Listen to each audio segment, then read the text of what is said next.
Bismillahirrahmanirrahim. Bismillahirrahmanirrahim. Assalamualaikum warahmatullahi wabarakatuh.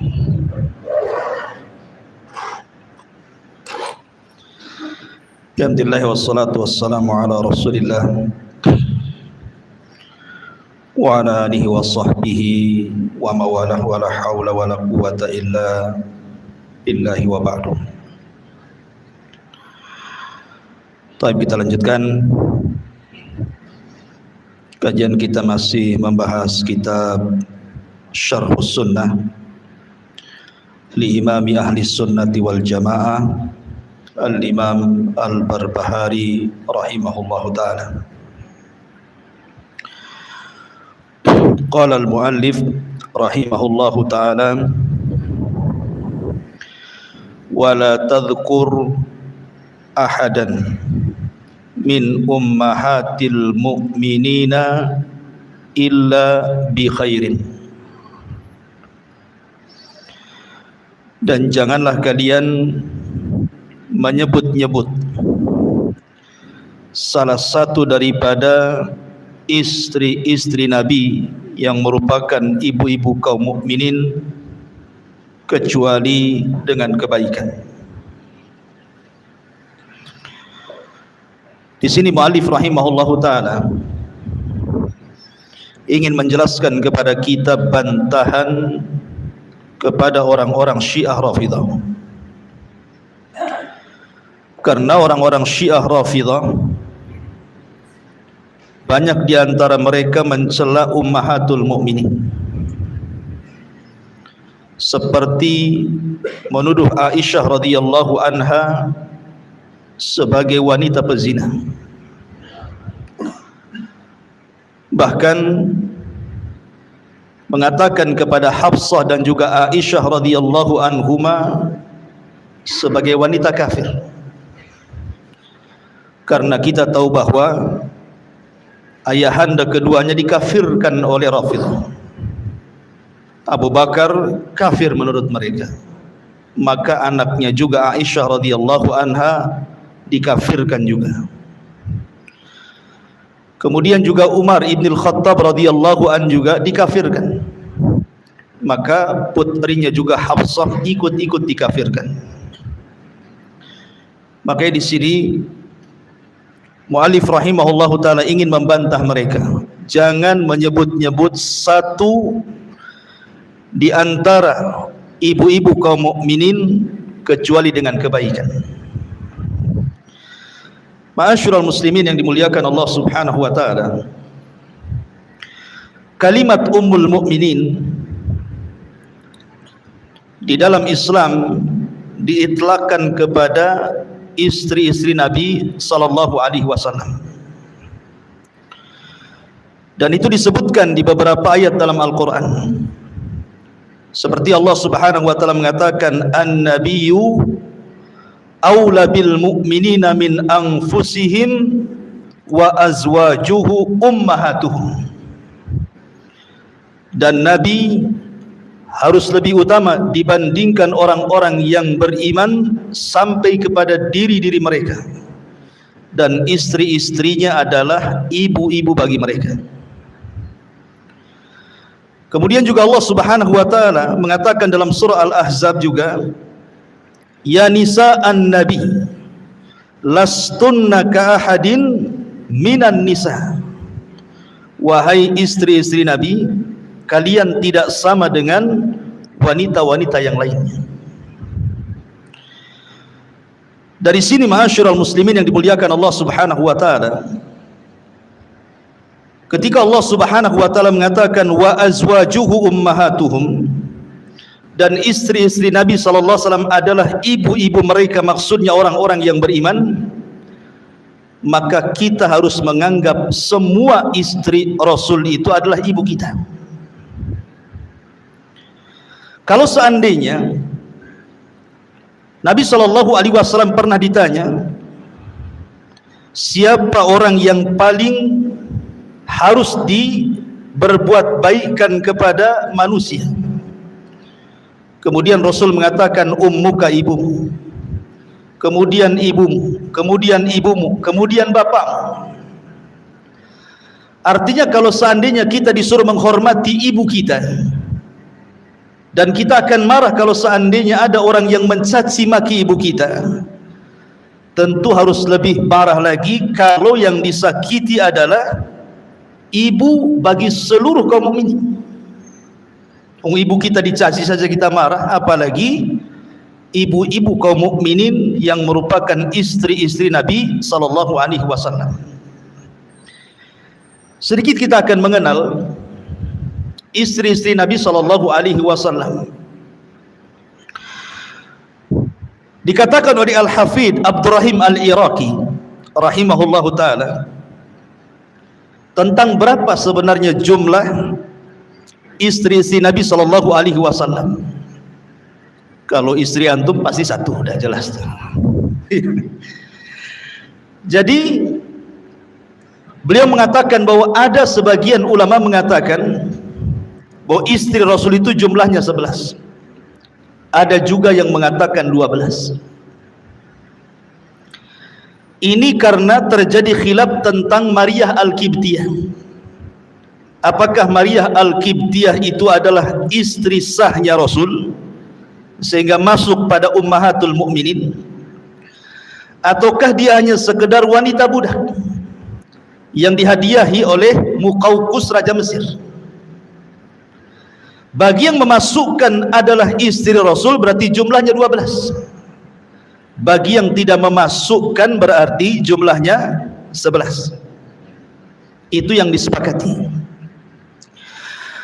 Lah dari 11 istri Nabi sallallahu alaihi wasallam, 6 diantaranya adalah Al-Qurashi, artinya dari suku Quraisy.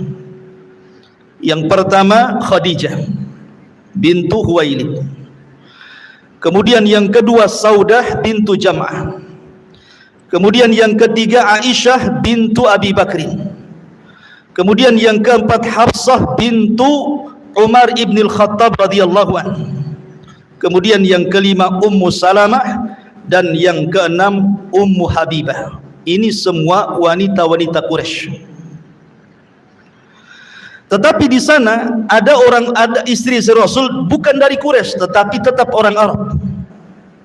Dan itu ada 4 diantaranya Zainab bintu Jahsin, kemudian Juwairiyah bintul Haris, kemudian Zainab bintu Huzaimah, dan Maimunah bintul Haris.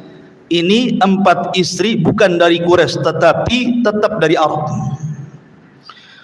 Kemudian yang lainnya seperti Safiyah bintu Huyai ini dari Bani Israel karena keturunan Yahudi. Kemudian tentang Maryah tadi sudah dijelaskan khilaf, dia orang Mesir masalahnya, karena dihadiahi oleh seorang raja Mesir namanya Muqawqis. Ketika mendapatkan surat dari Rasul untuk masuk Islam, memang dia tidak masuk Islam, tetapi kemudian mengantarkan hadiah 2 budak perempuan. Pertama Maryah Al-Qibtiyah, yang kedua Sirin. Kemudian Sirin diberikan kepada Khatibun Nabi, ataupun kepada juru syairnya Nabi SAW namanya Hasan ibn Thabit, dan Maryah Al-Qibtiyah diambil Nabi SAW. Tetapi kata Abdurrahim Al-Iraqi juga mengatakan sebenarnya ada beberapa istri Nabi SAW yang oleh Nabi SAW dipinang dan dinikahi tetapi tidak digauli. Ada yang mengatakan bahwa di sana ada istri-istri Rasul yang Rasul pinang tetapi tidak digauli. Di antaranya adalah ketika Nabi SAW berkunjung kepada kabilah Juwainiyah namanya, Juwainiyah, Nabi SAW menikah dengan salah seorang putri dari kabilah Juwainiyah yang disebut dengan Ibnatul Jaun. Kabilah Juwainiyah ini bukan kabilah Arab, dia tidak bisa berbahasa Arab. Lah salah satu wanita Juwainiyah ini cantik sekali, sehingga kemudian membuat cemburu istri si Nabi SAW yang lainnya. Rupanya ada salah satu istri Rasul mengajarkan satu kalimat yang membuat Rasul murka dan mengatakan, nanti kalau Nabi masuk ke kamarmu, katakan a'udzu billahi mink, aku berlindung kepada Allah dari kamu. Harusnya dari setan kan itu. Maksudnya dari kamu, dari Nabi gitu ya. Ini bukan orang Arab, tidak paham bahasanya. Jadi ketika Nabi SAW masuk ke kamarnya, dikiranya mungkin itu kalimat pujian, maka dia mengatakan a'udzu billahi mink. Marahlah Nabi, asa berlindung kepada Allah dari Nabi, harusnya dari setan lagi gitu. Maka Nabi SAW mengatakan ilhaqi bi ahli, kalau begitu pulanglah kamu ke keluarga. Rasul menggunakan istilah talak ghairus sharih namanya. Talak itu kan ada dua. Ada talak yang sharih yang jelas, anti talik, saya talak kamu. Ini kalau jelas, nggak perlu ada penafsiran, jatuh talak. Mau main-main, mau sungguh-sungguh, mau sandiwara, mau sinetron, sama saja, jatuh talak. Tapi kalau ghairu sharih, tidak jelas kalimatnya, seperti Rasul mengatakan ilhaqi bi ahlik, pulang kamu kepada keluargamu, maka harus ada tafsir, penafsiran, artinya ditanyakan kepada yang ngomongnya. Jadi kalau ibu-ibu di belakang, kata suaminya karena lagi bertengkar, kata suaminya, sudahlah pulang kampung aja kamu. Ini bahasa pulang kampung ini ditafsir, tanyakan Bu, tapi nanyanya jangan lagi emosi, nanti jelas pasti maksudnya talak gitu ya. Nanyanya kalau sudah reda, bang maksudnya apa ini, kok saya dipulangkan ke kampung? Oh ngasih pelajaran, karena kamu asik minta duit terus, pusing saya umpamanya kan, tak jadi talak dia ya. Jadi kalimat ghairu sharih seperti Rasul ini kalimat ghairu sharih masalahnya. Ma'asyiral muslimin yang dimuliakan Allah Subhanahu wa taala. Lalu apa hikmahnya? Kenapa Nabi SAW banyak menikahi wanita? Ingat, Nabi SAW menikahi banyak wanita itu usianya sudah tua, sudah 50 tahun, di atas 50 tahun, baru beliau berpoligami. Karena beliau hidup dengan Khadijah itu cukup lama di periode Mekah, karena menikahnya Rasul itu di periode Madinah. Dan rata-rata istri Nabi SAW itu sudah tua dan janda dan banyak anaknya. Makanya para ulama mengatakan bahwa sebab terjadinya poligami yang dilakukan Nabi SAW itu ada 3. Pertama, al-asbab al-ijtimaiyah. Yang kedua, al-asbab at-tashri'iyah. Dan yang ketiga, al-asbab as-siyasiyah. Pertama, disebabkan karena ijtimaiyah. Ijtimaiyah itu maksudnya untuk merekatkan hubungan antar pemimpin dengan masyarakatnya. Seperti contohnya, Nabi SAW menikahi Hafsah. Kenapa Nabi SAW menikahi Hafsah? Hafsah ini sebenarnya ketika meninggal suaminya, Umar sudah menawarkan kepada Abu Bakar, tapi Abu Bakar tidak mau, diam saja, tidak mau jawab, sampai Umar emosi.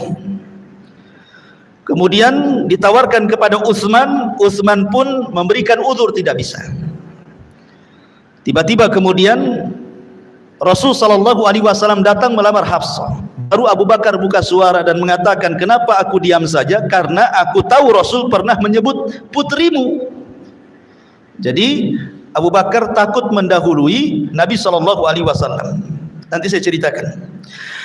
Jadi Nabi SAW menikahi Hafsah itu setelah meninggal suaminya, itu karena ingin menghormati ayahnya Umar ibn Khattab radhiyallahu anhu, supaya makin dekat kedekatan Rasul dengan Umar.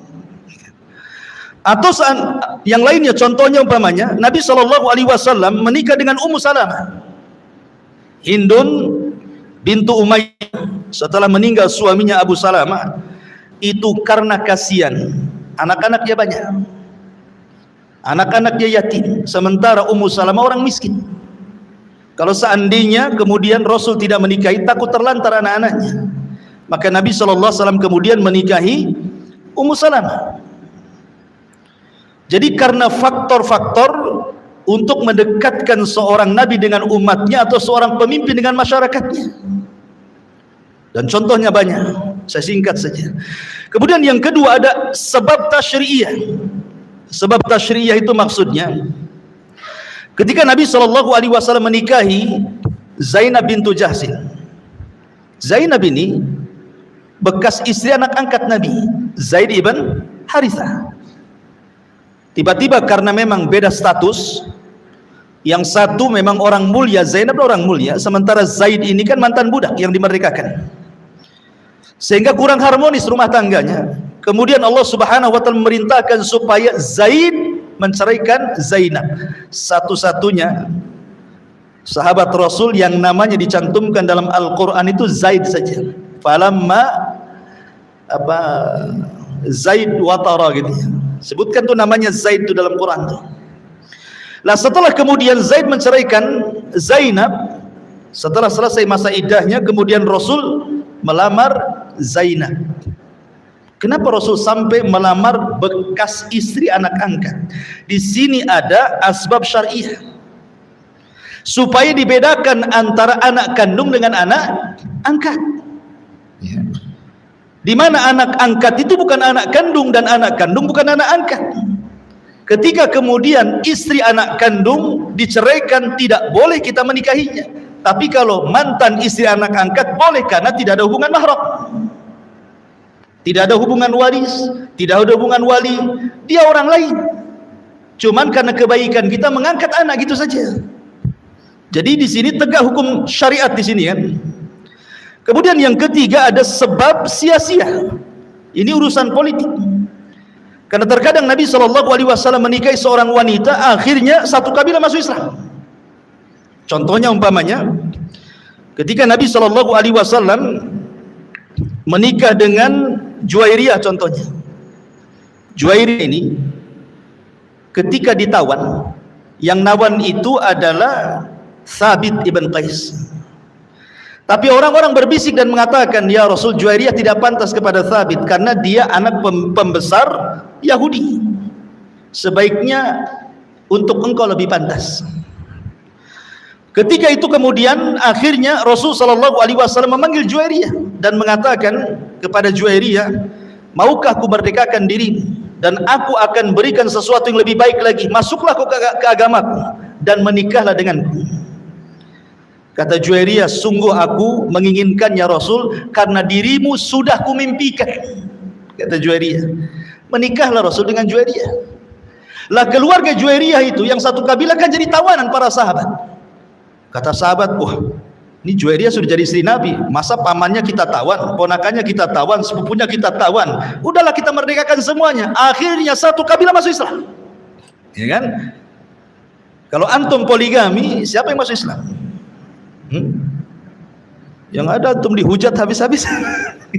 Maslahatnya apa gitu ya? Jadi ada maslahatnya di sini, ya. Ma'asyiral muslimin yang dimuliakan Allah Subhanahu wa taala. Jadi itu ada beberapa maslahat kenapa Nabi SAW berpoligami. Dan Nabi SAW itu berpoligami juga, kehidupannya juga terkadang kaya, terkadang miskin, terkadang susah, terkadang senang, supaya nanti jadi percontohan. Semua yang dilakukan Nabi SAW itu menjadi syariat masalahnya, supaya jadi contoh. Umpamanya masalah talak, Nabi SAW pernah mentalak siapa? Hafsah ditalak Nabi, anak Umar. Tapi kemudian oleh Jibril alaihi salatu wasalam turun dan mengatakan, ya Muhammad, Hafsah itu istrimu di dunia dan istrimu di sorga, karena dia wanita yang suka sholat malam dan qiyamul lail. Akhirnya rujuk. Jadi Rasul pernah menceraikan istrinya, kemudian rujuk. Adalah syariat rujuk di sini kan? Kalau Rasul tidak pernah rujuk, nggak ada syariat rujuk. Nanti antum menceraikan istri masih cinta, bingung pula tuh. Ada syariat rujuk di sini. Ya. Atau Nabi SAW pernah menceraikan tadi Ibnatul Jaun, seorang wanita dari kabilah Jauniyah, diceraikan dan tidak rujuk. Artinya boleh menceraikan, tidak rujuk kan begitu. Ada syariatnya. Atau Nabi SAW pernah mengancam istri-istrinya untuk diceraikan. Seperti kisahnya ketika beberapa istri Nabi SAW melakukan unjuk rasa menambah tambahan uang bulanan. Istri si Nabi saja demo loh, minta tambahan uang bulanan. Jadi kalau istri antum demo ya wajar saja. Tetapi kata Nabi, kami sudah berusaha memberikan apa semampu dia, tapi mereka ngotot. Akhirnya kemudian turun ayat dan mengatakan, kalau kalian menghendaki kehidupan dunia kasih, tapi setelah itu ceraikan baik-baik katanya. Tapi kalau masih menginginkan Allah dan Rasulnya dan kehidupan akhirat, pertahankan. Akhirnya kemudian semua istri Rasul tobat. Kalau istri antum tidak tobat, makin dinaikkan permintaannya. Ma'asyiral muslimin yang dimuliakan Allah Azza wa Jalla. Kemudian juga Nabi SAW pernah dikeluhkan oleh Sauda ini, kan sudah monopus, sudah tua Sauda ini. Ya, sudah monopus dan tua sekali usianya, sudah lemah, tidak mungkin melayani Rasul. Sauda ini takut diceraikan Nabi. Makanya kemudian dia melakukan islah dengan Nabi SAW. Sudah Rasul, jangan kau ceraikan saya kasihkanlah malam saya kepada Aisyah. Makanya dari sekian istri Rasul, yang dapat 2 giliran malam itu Aisyah radhiyallahu anha. Jadi di sini ada syariat islah antara suami istri. Jadi kalau seandainya nih suami jengkel sama istri, kemudian mengancam untuk diceraikan, istrinya masih sayang dengan suaminya, sudahlah bang, jangan ceraikan saya, nggak apa-apa, untuk 1 bulan ini kok nggak nafkahi saya nggak apa-apa, tapi jangan diceraikan, boleh, tidak ada masalah. Jadi semua rumah tangga Nabi SAW itu akhirnya disyariatkan gitu ya. Jangan dilihat, oh Nabi aja cerai, wajarlah kita umatnya. Bukan begitu. Cerainya Nabi SAW jadi solusi. Kalau Rasul tidak pernah bercerai kemudian rujuk, tidak pernah bercerai kemudian tidak rujuk, nanti susah kalau suami istri ada konflik. Jadilah syariat semuanya. Ma'asyiral muslimin yang dimuliakan Allah Subhanahu wa taala. Taib, kita akan urus siapa istri-istri Nabi SAW. Yang pertama, ma'ruf Khadijah bintu Khuwailid. Di antara kekhususan Khadijah secara nasab adalah Khadijah bintu Khuwailid ibn Asad ibn Abdul Uzza al-Qurasiyatil Asadiyati. Dan dia berjumpa dengan Nabi SAW pada kakeknya namanya Qusay ibn Kilab. Artinya satu turunan dari Qusay ibn Kilab, Khadijah ini. La Khadijah ikhwatu fiddin dimuliakan Allah Azza wa Jalla, disebutkan oleh Al-Imam Ibn Ishaq, seorang pakar sejarah, dia mengatakan bahwa dari Khadijah ini fawaladat li Rasulillah sallallahu alaihi wasallam, lahir keturunan Nabi sallallahu alaihi wasallam, kecuali Ibrahim ya maksudnya. Yang pertama Qasim, kemudian yang kedua Abdullah, laki-laki dulu, Qasim dan Abdullah, itu disebut At-Tayyib. Kenapa disebut At-Tayyib? Karena kelahiran anak nomor 2 ini ketika setelah diangkatnya beliau jadi Nabi. Makanya beliau kemudian menggelari At-Tayyib. Kalau Qasim kan lahir Rasul belum jadi Nabi. Kemudian diantara wanita-wanita atau anak-anak wanita Nabi SAW yang paling besar adalah Zainab yang dinikahi oleh Abul As ibn Rabi. Kemudian yang kedua Ummu Kulthum, dinikahi dengan salah satu putra Abu Lahab namanya Utbah, kemudian diceraikan, kemudian menikah dengan Utsman. Kemudian yang ketiga Ruqayyah, sama dinikahi dengan salah satu putra Abu Lahab namanya Utaibah, kemudian diceraikan. Kemudian setelah Ummu Kulthum meninggal, dinikahi oleh Utsman. Jadi Utsman ibn Affan menikahi 2 putri Rasul. Makanya kenapa ketika Ali radhiyallahu an ditanya soal Utsman, kata Ali radhiyallahu an, dzakar rajul yud'a fi mala'il a'la bidhi nuraini. Kamu tahu Utsman, kata Ali, dialah laki-laki yang dipanggil dari atas langit dengan sebutan 2 pemilik cahaya. Artinya karena tidak ada satu manusia di dunia sejak zaman Adam sampai bumi dikiamatkan seseorang yang menikahi dengan 2 putri Nabi kecuali Utsman.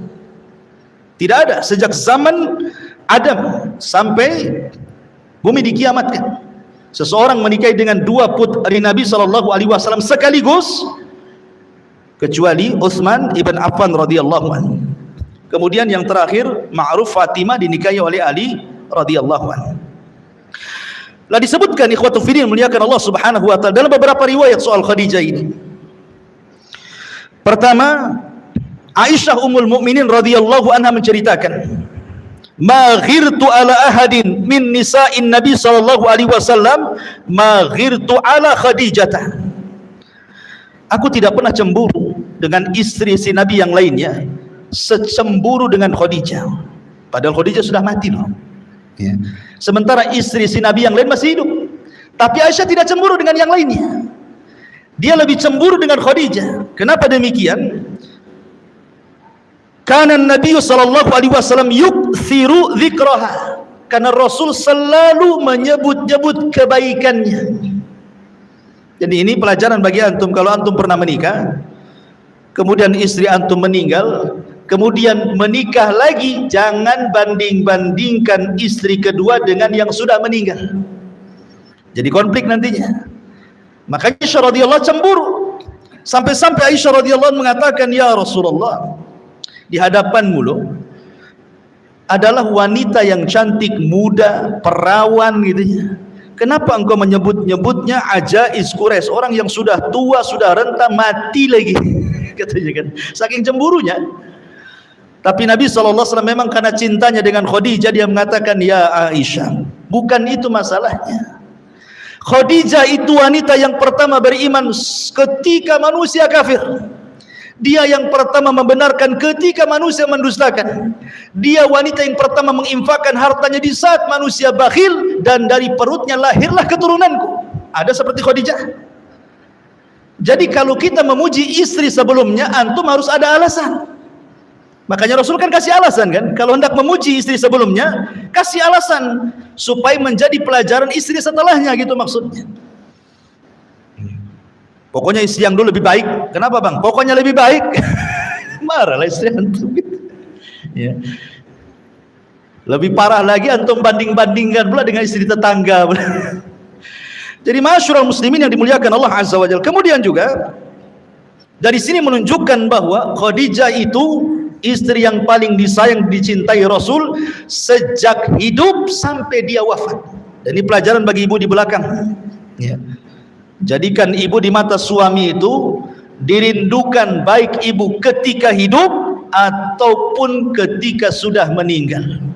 Gimana caranya? Ya terserah ibu. Tapi rata-rata enggak lah. Masa hidup cinta, udah mati kawin lagi suami. Hilang cintanya. Taib masyarul muslimin yang dimuliakan Allah Azza wa Jalla. Kemudian juga Khadijah ini disebutkan khairun nisa'i dunya. Dia sebaik-baik wanita dunia. Kata Rasul, kamula minar rijali kathirun walam yakmul minan nisa illa arba. Laki-laki sempurna itu banyak, tapi wanita sempurna tidak ada kecuali 4 wanita, kata Rasul. Kemudian Nabi menyebutkan pertama Asiyah bintu Muzahim, istri daripada Fir'aun. Kemudian yang kedua Maryam bintu Imran, ibunda daripada Isa bin Maryam. Kemudian yang ketiga Khadijah bintu Khuwailid, istri Rasul. Dan yang keempat Fatimah bintu Rasulullah sallallahu alaihi wasallam. Kemudian Rasul mengatakan, adapun Aisyah dibandingkan wanita-wanita dunia seperti makanan sarid di antara seluruh makanan biasa. Tetap Rasul juga menyebut-nyebut Aisyah. Ya. Menyebut-nyebut Aisyah radhiyallahu anha. Kemudian juga Khadijah bintu Khuwailid ini satu-satunya wanita yang mendapatkan salam dari Allah Subhanahu wa taala. Saat detik-detik wafatnya Khadijah, itu setelah pengkudetaan 18 kabilah terhadap Bani Hashim. Jadi dikudeta betul, tidak boleh ada makanan. Pokoknya betul-betul 3 tahun itu kelaparan orang-orang Bani Hashim ini, sampai harta Khadijah habis hanya untuk mempertahankan hidup Bani Hashim. Sehingga kemudian karena Khadijah sudah lelah juga kan, kemudian setelah selesai itu tidak ada lagi pengkudetaan selama 3 tahun, Khadijah mencari-cari Nabi SAW sambil membawa makanan, lauk dan juga minuman. Rupanya Rasul sedang duduk-duduk di sofa. Ketika kemudian Khadijah kesana kemari mencari Rasul tidak ketemu, baru kemudian orang-orang mengatakan, oh Khadijah ada di Bukit Safa. Naiklah dia ke sofa. Namanya sudah tua Khadijah itu. terkadang jatuh, terkadang berdiri mencari Nabi. Rupanya dari kejauhan Khadijah sedang menghampiri Rasul. Disitulah Jibril turun. Kemudian Jibril alaihi salatu wasallam memberitahu Nabi sallallahu alaihi wasallam, "Ya Muhammad, atatka Khadijah biyadiha inaun." Wahai Muhammad, sebentar lagi Khadijah akan sampai kepadamu. Di tangannya ada inah, ada bejana, fihi ta'amun wa syarab. Di dalamnya terdapat makanan dan minuman, wa idam dan juga lauk pauk. Kemudian kata Jibril, kalau dia sampai kepadamu, sampaikan salam minallah wa minni. Sampaikan salam dari Allah dan dari aku. Aisyah radhiyallahu anha pernah mendapatkan salam, tetapi hanya dari Jibril saja. Tetapi Khadijah mendapatkan salam langsung dari Allah dan juga dari Jibril. Kemudian kata Jibril alaihi salam mengatakan, wa abshirha, sampaikan kabar gembira juga kepadanya, bahwa dia akan mendapatkan bibaitin min qasabin la khasaba fiha wala nasab, bahwa dia akan mendapatkan istana yang terbuat dari mutiara kelak di sorga, yang di dalamnya tidak ada kebisingan dan tidak ada kelelahan. Setelah itu kemudian Jibril menyingkir. Maka Khadijah datang, kemudian melihat Rasul raut mukanya lelah gitu kan. Maka Nabi SAW dipeluknya oleh Khadijah, kemudian dibisikkan dan mengatakan, wahai suamiku, ingatlah perkataan Waraqah ibn Naufal, engkau suruh sabar. Kemudian setelah dia membacakan beberapa nasihat Waraqah kepada Rasul, maka Nabi SAW sambil memeluk Khadijah menyampaikan pesan Jibril alaihi salam. Akhirnya Khadijah tanpa sadar kemudian meninggal di pelukan Rasul. Khadijah itu sedang memeluk Rasul, datang malakul maut. Setelah mendapatkan kabar gembira dari Jibril, maka Allah cabut nyawanya di pelukan Nabi. Khadijah meninggal di pelukan Nabi, tapi Nabi meninggal di pelukan Aisyah radhiyallahu anha. Ma'asyiral muslimin yang dimuliakan Allah azza wajalla, tentu banyak kisah Khadijah. Yang kedua, setelah Khadijah meninggal, maka Nabi SAW kemudian sedih, dan beberapa tahun setelahnya menikah dengan Saudah bintu Jam'ah. Saudah bintu Jam'ah, wanita tua, anaknya banyak, dan wanita yang berkulit hitam, tidak cantik, lebih tua jauh dari Nabi SAW. Maslahat kenapa Nabi SAW mau dengan Saudah? Sebenarnya macomblangnya itu adalah istri daripada Uthman ibn Mad'un, namanya Haulah bintu Hakim, yang turun padanya surah Mujadilah itu. Haulah bintu Hakim ini, istri daripada Uthman ibn Mad'un ini, kasihan melihat Nabi SAW sedih saja sepanjang hari memikirkan Khadijah, sehingga dia ingin melipur lara Rasul. Rasul, bagaimana kau menikah lagi? Di sana ada janda, di sana ada gadis, terserah kau milih. Kemudian kata Nabi, siapa yang janda, siapa yang gadis? Kata Haulah bintu Hakim, kalau yang janda Saudah bintu Jam'ah, dia wanita yang baik. Kalau gadis, ibnatu Abi Bakrin, putri daripada Abu Bakar Siddiq, maksudnya Aisyah radhiyallahu anha. Kalau begitu kata Rasul, ya sudah, datang kau kepada keduanya. Jadi yang melamar siapa? Haulah bintu Hakim, istri daripada Uthman ibn Mad'un radhiyallahu an, satu sahabat yang pertama kali meninggal dari kalangan muhajirin pasca hijrah, dan satu-satunya sahabat yang pertama dikubur di kuburan Baqi, Uthman ibn Mad'un itu. Akhirnya kemudian dilamarkan kepada Saudah, menikahlah Rasul dengan Saudah bintu Jam'ah. Baru kemudian setelah itu menikah dengan Aisyah. Alasan Rasul mau karena keluarga Saudah semua kafir. Sementara tekanan dakwah di permulaan dakwah itu kan luar biasa tuh. Kalau Rasul tidak menikahi Saudah, dikhawatirkan Saudah mendapatkan apa yang dialami para sahabat yang dari adza Quraisy. Bagaimana orang-orang Quraisy menyakiti orang-orang yang masuk Islam kan? Maka supaya Saudah mendapatkan perlindungan, Rasul mau menikah, padahal dia sudah tua, jauh dengan Nabi SAW usianya. Rasul pun sudah 50 tahun lebih. Baru setelah kemudian menikah dengan Saudah, dan Saudah sendiri banyak keutamaannya, ya. Dan disebutkan di antara keutamaan Saudah. Saudah ini sangat penyayang dengan Nabi SAW sampai kemudian memberikan malamnya untuk Aisyah karena ingin menggembirakan hati Nabi. Makanya para ibu itu pandai-pandailah menggembirakan hati suaminya. Terkadang maaf Bu ya, kalau ada masalah nih antara istri dengan suami, seorang istri itu susah untuk berpura-pura senyum kepada suaminya kan. Antum nih masalah dengan istri, lagi bertengkar, tidak ada yang senyum satupun, antum tak senyum, istri pun tak senyum. Tiba-tiba kemudian istri ditelepon sama kawannya, tapi kok bisa istri itu senyum-senyum, ketawa-ketawa, dia bisa menyembunyikan masalah dengan antum kan? Kenapa tidak dilakukan kepada suaminya coba? Pura-pura aja senyum padahal dia lagi gondok kan begitu ya. Kalau sama orang lain bisa, kenapa sama suami tidak bisa? Nah ini kan jadi persoalan masalahnya. Berarti memang keras sekali itu hatinya itu. Jadi kemudian setelah Saudah bintu Jam'ah menikah dengan Nabi SAW dan memberikan malamnya kepada Rasul, baru kemudian Nabi SAW menikah dengan Ummul Mukminin Aisyah radhiyallahu anha. Aisyah dari Bani Tamim, dia adalah putri daripada Abu Bakar Siddiq radhiyallahu an. Aisyah bintu Abi Bakrin, Abdullah ibn Abi Kuhafah, Uthman ibn Amir ibn Amr ibn Ka'ab ibn Sa'ad ibn Taim ibn Murrah ibn Ka'ab, dan begitu nasabnya, dan ketemu bersama Nabi sallallahu alaihi wasallam di kakeknya Murrah ibn Ka'ab. Al-Imam Ibnul Qayyim menyebutkan poin-poin penting tentang khususnya Aisyah.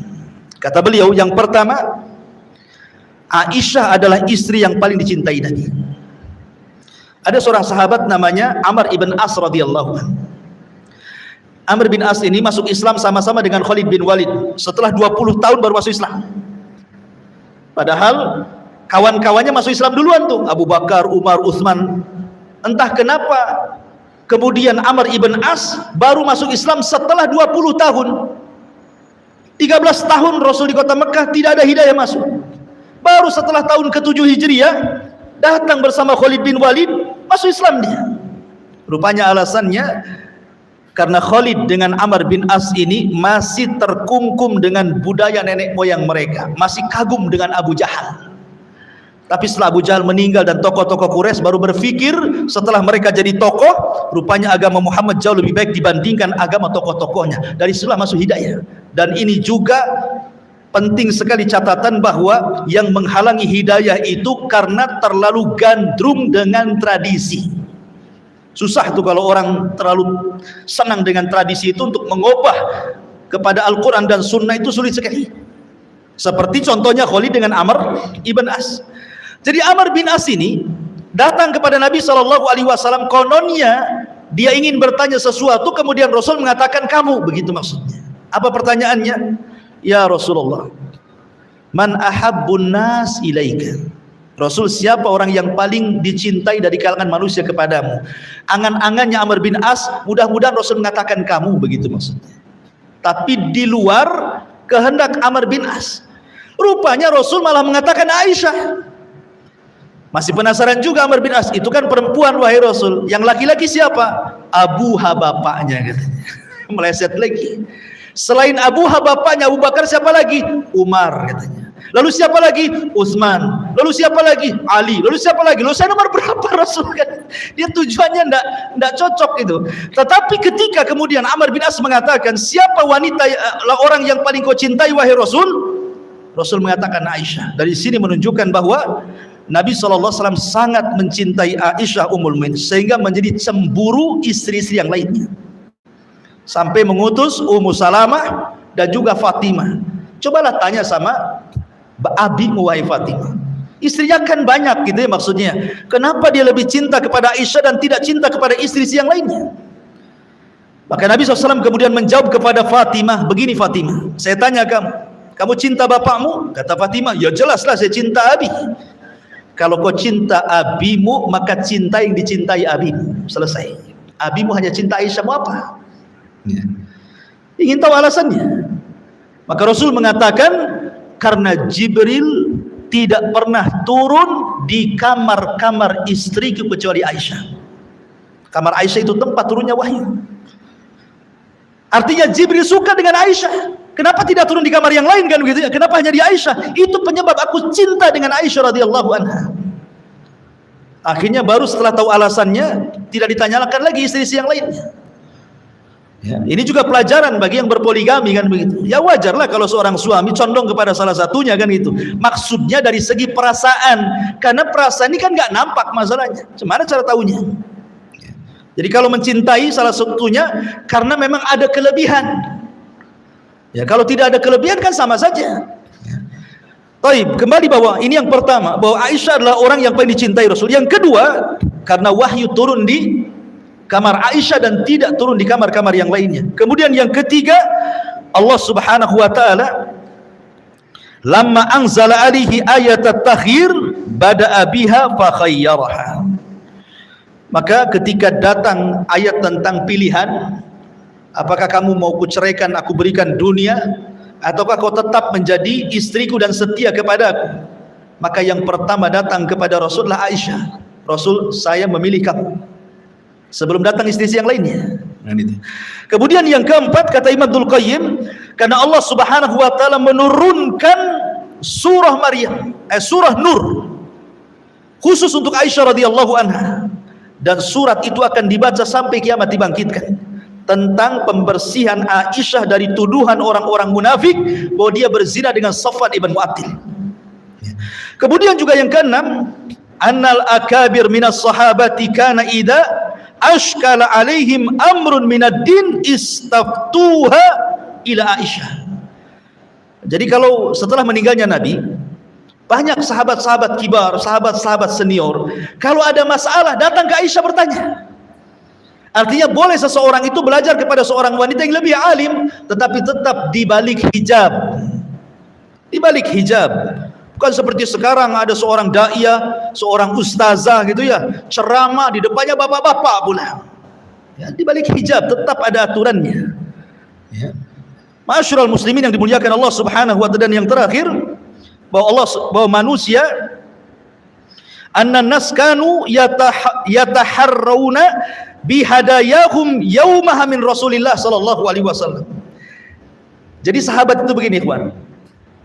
Kalau Nabi sallallahu alaihi wasallam di giliran Aisyah, semua sahabat datang bawa hadiah. Tapi kalau Nabi sallallahu alaihi wasallam di istri-istri yang lain, tidak ada satupun sahabat yang bawa hadiah.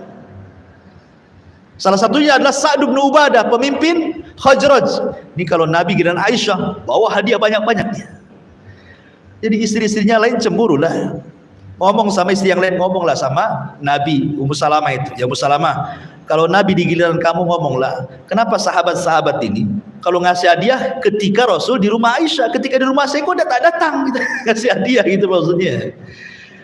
Tapi ketika Rasul ditanya oleh Ummu Salamah, diam saja.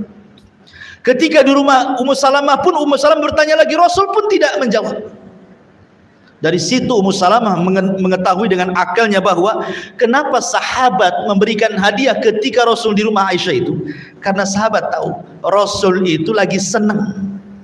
Karena kan wanita yang paling dicintai Aisyah, berarti kalau dia rumah Aisyah itu lagi senang dia.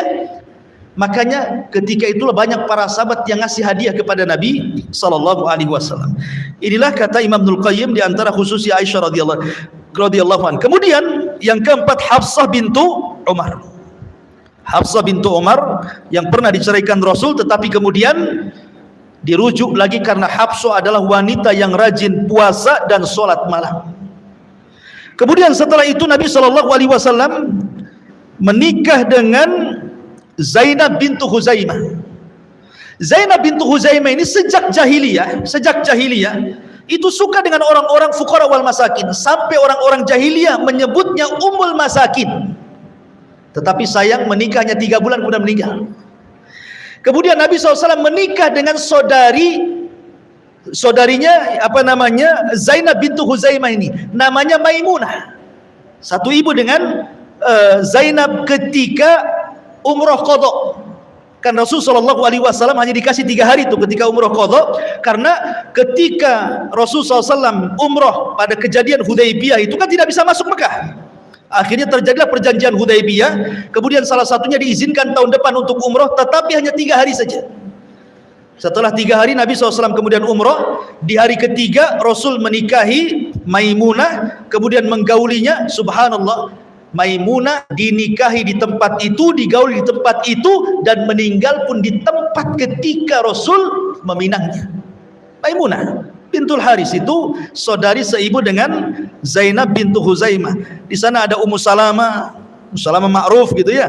Kemudian juga di sana ada Zainab bintu Jahsin, istri mantan anak angkatnya.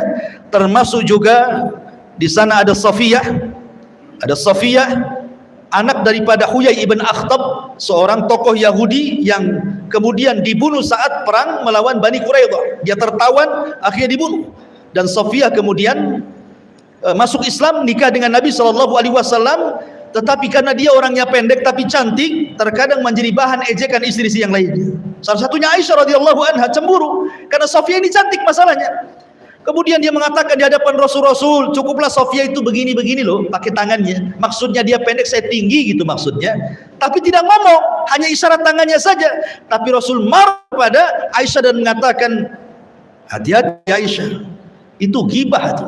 Kalau seandainya kalimatmu dicampur dengan air lautan, satu air lautan tercemari dengan kata-kata. Intinya, ikhwatu fillah muliakan Allah Azza wa Jal, inilah ummahatul mukminin. Maka siapa yang mencaci maki istri Rasul, kalau menyangkut kehormatannya, maka dia kafir, keluar dari Islam. Ya. Mengatakan Aisyah berzina, kafir, keluar dari Islam. Kenapa? Mendustakan Al-Quran yang sudah membersihkannya. Atau istri-istri Nabi yang lainnya, istri Nuh, istri Lut, dan begitu seterusnya. Kalau tuduhannya zina bisa kafir. Atau mengkafirkan istri Rasul bisa kafir. Yang jadi khilaf para ulama, kalau mencaci maki istri Rasul itu yang tidak ada kaitan dengan Nabi, tidak ada kaitan dengan agama, tidak ada kaitan dengan masalah kehormatan. Contoh umpamanya dikatakan bakhil. Ya, dikatakan bakhil, dikatakan penakut. Ini jadi khilaf para ulama. Wallahu alam. Maka hukum kalau hanya kepribadiannya saja sama dengan hukum mencaci maki para sahabat yang lainnya, tidak sampai kufur, tapi hanya sekedar fasik saja. Wallahu alam. Sudah. Isya subhanaka bihamdika asyhadu an la ilaha illa anta astaghfiruka wa atubu ilaik. Assalamualaikum warahmatullahi wabarakatuh.